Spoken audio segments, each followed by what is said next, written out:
Привіт! Мене звати Данило, і перш ніж ви подивитеся мій трішки нетиповий для нашої програми сюжет, я хочу вам наперед подякувати за те, що підтримуєте нас підписками, лайками і донейтами, бо ви ж підтримаєте нас підписками, лайками і донейтами, правда? Дякую. Унікальний сюжет. Сюжет співчуття прокуратурі. Колись народний депутат Лозовий вніс поправку до Кримінально-процесуального кодексу. І ця поправка була, одним словом, ідіотська. Про неї багато говорили, її сварили, переконували, що вона зупинить роботу слідства. А потім минув час і традиційно накал вщух, всі про цю поправку забули. А Данило Мокрик не забув. І подивився, як прокурорам працюється в нових умовах. Подивився на нічні засідки під судами, щоб подати документи. Подивився на черги, в яких мало не доходить до бійок. Коротше, на практичну сторону глупства законотворців.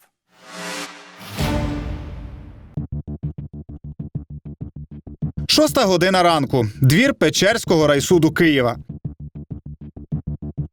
Слідчі і прокурори записуються в чергу, щоб подати клопотання у кримінальних провадженнях. Про дозвіл на слідчо-розшукові дії, на експертизи, на обшуки. Запис на листочку веде черговий, який з опівночі чекає в автомобілі. Це працівник прокуратури або слідчого підрозділу податкової. В нюанси нас втаємничує слідчий. Як є людина, яка на роботу не ходить, сугубо займається, штатний, сугубо займається, це його робочий ринок з 12 до 6-7 раз. Нічого не робить, абсолютно. Він включений в групи всі провадження, які є. Це військовий. Він нічого не розслідує, нічого не робить. Це сугубо не така задача. Йому доїсти привезли, торбу пірав, потім списочок є свій. І він в 12 заїжджає в машину прямо під двері, просують сюди перший. Клопотання в суді приймають тільки з 9 до 12 години дня. І то обмежену кількість. Хто не встиг, приходить завтра. В черзі бувають навіть бійки. Це ж в дворі? Всередині, в дворі. Просто останні вже 2 тижні тут отак можна було прийти по 60-70 чоловік стоїть. Просто людям вже поняли, що це безсмислено. І вони вже таким образом. Черга оживає всередині самого суду. Слідчі і прокурори стоять з клопотаннями перед одними дверима. І ці двері не канцелярії суду. Це безглуздо. Приїхали реально звання. Але ця історія не комедія з суддівських коридорів. Наша історія про причини цього абсурду. Наслідки цих правок, які були прийняті громадянином Лозовим, внесені. Так звані Лозового. Так званих поправок Лозового. І про ручний контроль і руйнування найважливіших кримінальних проваджень. Дикість, реальна дикість.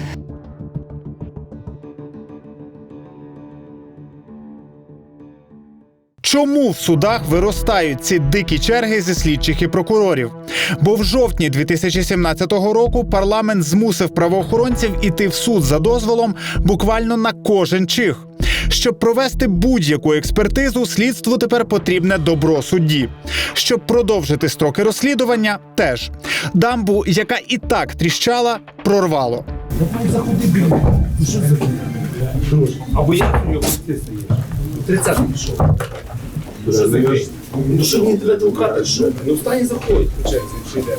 Якщо не цікаво, тобі іди сюди, що йдеш. Слідчі і прокурори збираються у чергу перед дверима приймальні голови Печерського райсуду Руслана Козлова. Приймає клопотання помічниця судді. Без негайної реєстрації і без жодних відміток про отримання. Як може сидіти дівчинка, непонятно взагалі хто вникати документи, які мають таємницю слідства. От саме головне, що. Я ж і така тема по слідству. Ти можеш бути списку бути, а вона ця дівчинка сама рішає, кого приймати, коли приїдь по ці списки. І потім зайшов Іванов якийсь без 15-9 по домовленості, а в нього вже там 60 питань лежить. Не вийшло 10 штук, всі нахуй.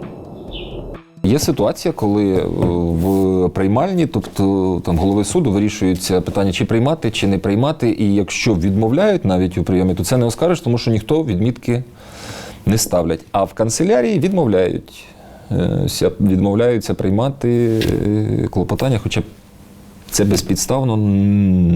Інструкція з діловодства в судах не передбачає можливості канцелярії не приймати будь-які звернення до суду. Законодавчої чи на рівні якихось підзаконних актів немає на це дозволу і не може бути. Можна спробувати надіслати клопотання поштою, рекомендованим листом, але це собі дорожче. Я раз направив поштою, так мені прийшло таке письмо потім. І в мене взагалі перестали приймати клопотання. Я приходжу на всіх, це знає, хто ходить собі. Всі. І вона тупо морозиться, просто кажуть, що будьте здорові. Без об'яснення, що вас не приймають. Так, а чого вони поштою не приймають? Не приймають, не реєструють. В результаті суд може контролювати справи в ручному режимі. Якщо треба загальмувати справу в суді, запросто. Клопотання про дозвіл на обшук чи на експертизу можна не прийняти. Його можна загубити. Його можна довго-довго розглядати. Про розумні строки розслідування можна взагалі забути. Нема ефективності, нема заощадження часу, оскільки слідчому приходиться в час ночі, в 12 часов. Це дуже велика проблема, оскільки кількість кримінальних правопорушень, відповідно кримінальних проваджень зростає.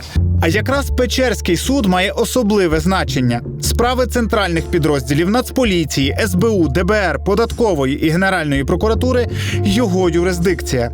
Це напряму відбивається, наприклад, і на справах Майдану. Як це використовується? Формально це є приводом для розтягнення, затягнення строків досудового розслідування, блокування фактично, а відтоді за результатами і знищення його. Хто ж несе відповідальність за такий хаос? Це низка людей. І не лише в суді. Так що зачитати фамілію, щоб там не було непонятно. З приводу цього списку що робити? Що? З цього списку що скажете робити? Де? Ви створили собі новий список, бо тому що тут є більший список? Ні, я в 4 часа вчора приїхав. Ну, а я позавчора прийшла і записала цей список. Давайте в 10 таких Можете? напишу. Да, А чому ні? Я не проти, якщо не знаю, перед. це безглуздо. Приїхали, Це реально нормально. зайняли. Це ще одна сварка в Печерському суді, коли виявилося, що списків з чергою на подачу клопотань є 2. Ця перепалка також відбулася не під канцелярією, а під приймальнею голови суду. Якщо дочекатися голову після засідання, то можна спробувати запитати його про такі дивні і непередбачені законом порядки. Скажіть, а чому тільки до 12-ї години приймаються клопотання слідчих там прокурорів? Перепрошую, і якщо у вас є якісь запитання, будь ласка, зверніться до Відповідали, до сказали, прес-служби. що не вбачають доцільним, тому я звертаюся на Зверніться, двічі зверталися. ми проконтролюємо це питання. Це пов'язано з швидко. Я на це відповідь не надам. А чим це складне передбачено, запитання. такі обмеження? Ну, Ще раз наголошую, я не надаю жодних інтерв'ю. Звертайтеся, будь ласка, до прес-служби. Вибачте. а до кого це подають взагалі сюди? Чому не в канцелярію? До прес-служби зверніться, ви отримаєте відповідь. Перепрошую, ще раз вибачте. Ми справді двічі зверталися до прес-служби суду до цієї розмови. Двічі нам відмовили у відеокоментарі від судді-спікера. Вдруге, бо не вбачали доцільним. Правда, відповіли письмово. Пояснили, що кожен суддя Печерського суду торік мав більше 5 тисяч справ, а це в 10 разів більше за рекомендовану норму. Тому от так. Крім того, з передбачених 36 суддів в Печерському суді реально працює лише 15. У нас є провадження доволі цікаве, коли суддя Печерського суду подовжили її повноваження, вона пройшла кваліфоцінювання, але президент не призначає її вже другий місяць. І зараз цю справу передали до іншого судді. І він її має почати слухати спочатку, хоча вона вже до цього слухалась 3 роки. Тобто дикість, реальна дикість. Але в першу чергу усі наші коментатори вказують на іншого політика. Завали з клопотаннями в Печерському суді виникли завдяки відомому нардепу від Радикальної партії. Поправки так звані Лозового, які і призвели до того, що Печерський суд наразі завантажений. Тому що неможливо, якщо раніше слідчий приймав рішення про проведення слідчої дії, так як призначення експертизи самостійно своєї постанови, то зараз він звертається до слідчого судді. Особливо це воно стало катастрофічною після вступу в дію так званих поправок Лозового. Поправки Лозового, які збільшили навантаження через призначення через суд експертиз. Це такі наслідки цих правок, які були прийняті громадянином Лозовим внесені, і незважаючи на верески маси депутатів, критичної маси для прийняття рішення, все це залишилось не скасованим і поки діє в негативі. Поправки Лозового – це зміни до Кримінального процесуального кодексу, проголосовані у Верховній Раді в жовтні 2017 року. Клопотань для слідчих прописали ще більше, ніж було, а терміни на розслідування скоротили. За дозволами до суду доводиться ходити в рази частіше. Всі процесуальні рішення, майже всі, які тою чи іншою мірою обмежують права громадян, ми повинні погоджувати у процесуального керівника і, відповідно, у слідчого судді, який ці клопотання розглядає. В суду завал. От він і бавиться з клопотаннями в ручному режимі. Приймаємо тільки з 9 до 12 і тільки так, як сказано. Не хочеш? Ну то нехай в тебе строки розслідування взагалі закінчаться. Сам Андрій Лозовий від наших питань спочатку просто відмахнувся. Ні, дивіться, якщо судді саботують свою роботу і прокурори, то це питання не до моєї правки. Дякую. З другої нашої спроби нардеп пояснив свою благу ідею. Поправками він нібито позбавив правоохоронців можливості зловживати слідчими діями. Не викликали колосальний спротив, в першу чергу, прокуратури, тому що фактично забирають головну корупційну кормушку, яка є у силових структурних місцях. Правда, є інша версія. Руками Лозового просто хотіли поховати багато цікавих кримінальних проваджень. Як наслідок, Печерський суд додатково встановив порядки, які тільки допомагають це робити. Там навіть на чинний КПК з правками Лозового часто дивляться прямо крізь пальці. Надовго може зависнути навіть клопотання про обшук, яке підлягає негайному розгляду. Якщо виникла зараз необхідність отримати якийсь важливий речовий доказ в 17-й годині, то жодних проблем не повинно бути у слідчого для того, щоб звернутися до суду і отримати цей доказ. Але в Печерському суді ці проблеми є. Вони виникають навіть не в законодавстві. Вони живуть в приймальні голови суду. Це безглуздо. Приїхали реально в залі.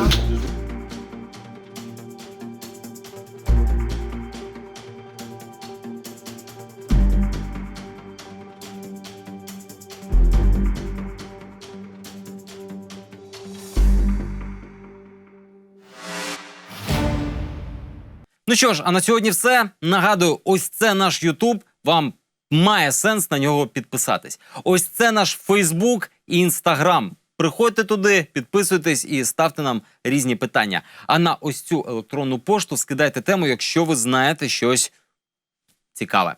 До речі, за ось цим посиланням нас ще можна і підтримати фінансово. Все перерахував. В телеефірі побачимось за тиждень. З вами був Денис Бігус та програма «Наші гроші». До зустрічі.